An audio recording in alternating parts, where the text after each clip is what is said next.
Assalamualaikum, halo semuanya. Kali ini saya akan membahas kelanjutan sebuah alur cerita novel, dengan novel yang berjudul Kaisar Naga.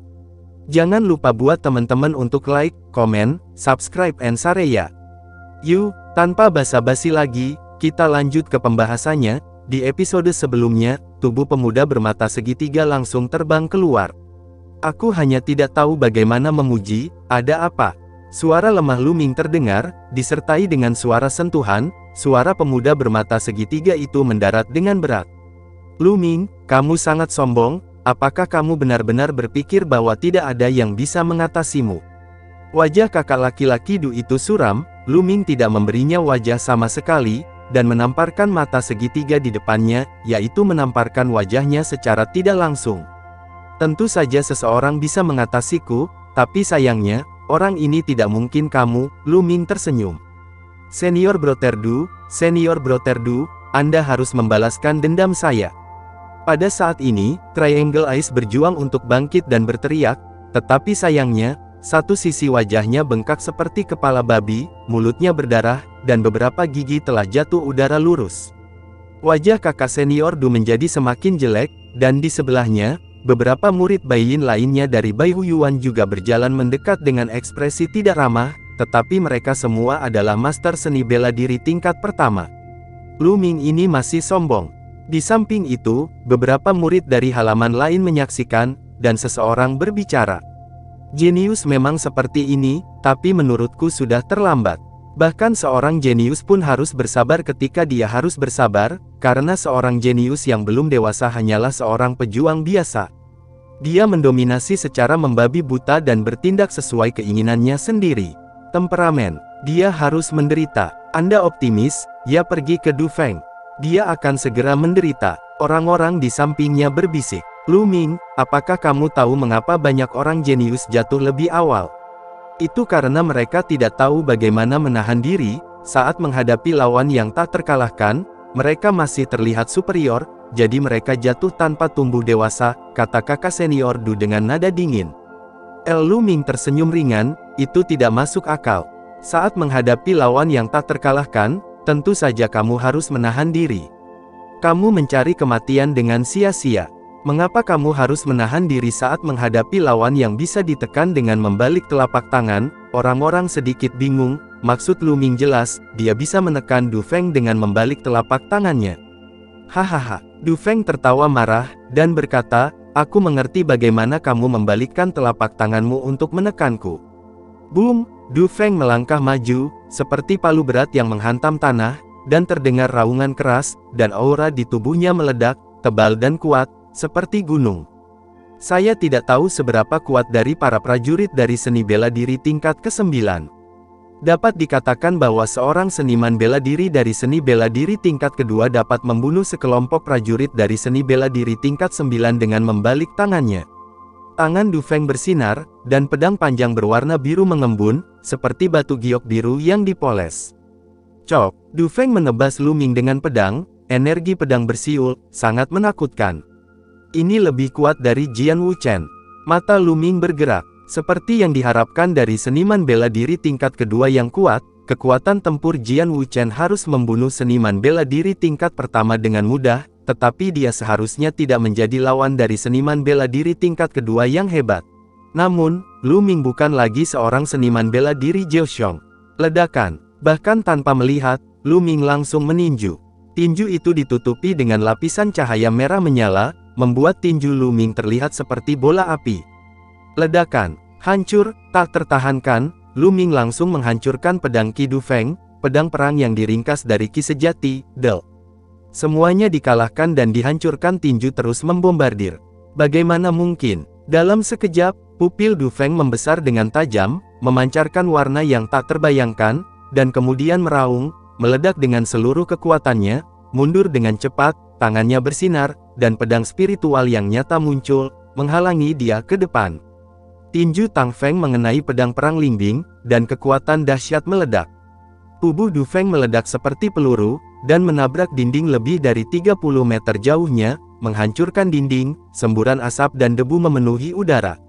Mendesis. Ada terkesiap di penonton. Murid-murid dari halaman keempat hampir melontarkan bola mata mereka. Satu pukulan, hanya satu pukulan, dan Du Feng terbang keluar, bukan lawan sama sekali, selema ayam. Ini, bagaimana ini mungkin? Mungkinkah Lu Ming telah menembus ranah ahli bela diri yang hebat? Bagaimana bisa begitu cepat? Tapi ini adalah satu-satunya kemungkinan, jika tidak maka tidak akan begitu kuat. Sangat mudah bagi para jenius seperti mereka untuk melangkah ke dunia master seni bela diri yang hebat dan melompati levelnya. Master bela diri Zhou Xiong bisa meninju seniman bela diri Erzong yang hebat dengan satu pukulan terbang. Mereka belum pernah mendengarnya. Mereka berspekulasi bahwa Lu Ming seharusnya melangkah ke ranah seniman bela diri yang hebat. Mata segitiga itu juga tercengang, dan ketika dia menyadarinya, seluruh tubuhnya gemetar ketakutan. Di dinding yang hancur, Du Feng berjuang untuk bangun, tertutup debu, semalu mungkin. Lu Ming, tunggu saja aku.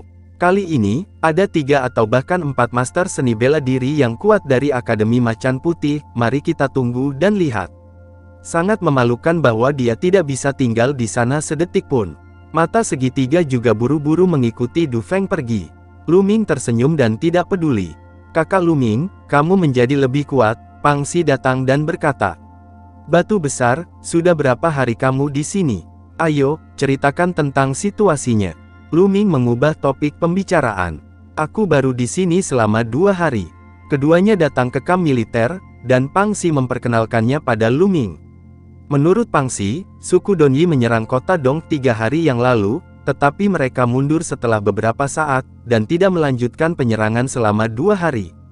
Batu besar, ketika saatnya tiba untuk bertarung, kamu tidak boleh impulsif," Lu Ming memperingatkan. Selama perang, puluhan ribu pasukan menyerang, dan kultivasi Pang Xi memang lebih rendah. Sekarang Pang Xi hanya seorang seniman bela diri tingkat 2. Aku tahu ini, aku hanya ingin mengasahnya, dan aku tidak akan mati sia-sia. Pang Xi menggaruk kepalanya dan berkata. Kemudian dia dan Pang Xi berjalan-jalan di sekitar lingkungan itu. Di barak, tentara telah keluar untuk berjaga-jaga, dan hanya ada murid dari Sekte Pedang Xuanyuan di sini. Murid dari Sekte Pedang Xuanyuan memiliki status khusus dan status yang relatif tinggi, jadi ketika tidak ada pertempuran, mereka lebih santai dan dapat melakukan apapun yang mereka inginkan. Hari pertama berjalan lancar. Keesokan harinya, cuaca masih tenang, dan tidak ada pergerakan dari masyarakat Donyi. Dan dalam 2 hari terakhir, para murid Akademi Macan Putih tidak datang untuk menyusahkan Lu Ming. Itu adalah hari ketiga Lu Ming datang ke sini. Ledakan, ledakan, ledakan. Tiba-tiba, genderang perang meraung, seperti guntur menggelegar, bergema di seluruh barak. Suku Donyi datang untuk menyerang, ayo pergi, bunuh suku Donyi, haha, inilah poin kontribusiku. Sekte Pedang Xuanyuan memiliki lebih dari 2000 murid akhir-akhir ini. Kebanyakan dari mereka adalah murid tingkat perunggu, dan sejumlah kecil murid tingkat perak, sekitar 100 atau lebih. Burung telah mati lemas selama beberapa hari terakhir, dan ketika mereka mendengar genderang perang, semua orang penuh energi dan bergegas menuju tembok kota. Lu Ming, Pang Xi dan yang lainnya juga bergegas menuju tembok kota. Ketika mereka sampai di tembok kota, pasukan kota Dong bersenjata lengkap, dan busur serta busur mereka sudah siap. Gemuruh. Pada saat ini, di kejauhan, ke arah pegunungan pesisir, di ujung bumi, tiba-tiba terdengar suara gemuruh, dan bumi sedikit berguncang. Segera, di ujung bumi, awan gelap muncul. Tidak, itu bukan awan gelap, tapi monster. Ada monster tak berujung, berbentuk harimau, berbentuk serigala, berbentuk macan tutul, berbagai jenis, dan bahkan yang terbang. Ada 1 atau 2 sosok yang duduk di setiap monster. Mereka berasal dari suku Donyi.